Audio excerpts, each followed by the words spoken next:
So it's like I'm gonna be brand new tomorrow or in 5 minutes, and I'm still finding out who I am. You know, the layers are always being revealed and revealed and revealed and refined. Yeah, just thinking about that self-refinement. Yeah, self-refinement, and that, you know, and that's actually, I was talking to my boy the other night. That's how we show gratitude for. We still here, still breathing. Yeah, is by self-refining and growing. Very true. And by humble service to the world. I'm a student, you know. That's another thing I always talk about too, is we're constantly put into trials and lessons, you know, and you can either observe them as a victim or as a student. Mm-hmm.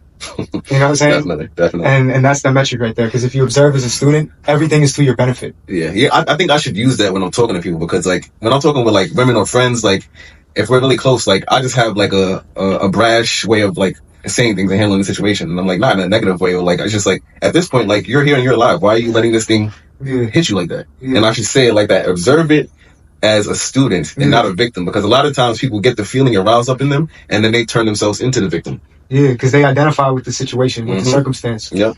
It's like having an illness, for example.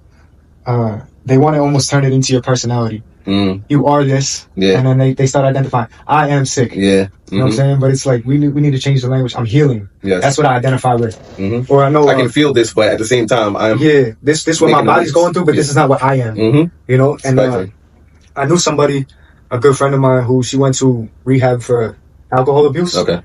And they teach, and these people know, bro, the amount of psychology research these people have done, this can't go over their heads. So I feel like it's kind of intentional to keep them looped in the cycle and keep them returning and keep them dependent on the system. You already know. That's what it is. You know what I'm saying? There's one thing to acknowledge the problem. Yes. But in these programs, they teach them super defeatist language. Yes. Where say you got an alcohol problem, they pin it on your personality. They say, I'm an alcoholic for life, and that's all it's ever been. I'm a recover. They be 30 years, they never had a drink. I'm still a recovering alcoholic. Bro. No, we got to change the paradigm. No, I'm a sober person. Yes. That's what I identify as. Yes. You know what I'm saying? But if you constantly identifying as an alcoholic, then you go back, and then you go back, and then you go back. And then you have to keep paying for this therapist.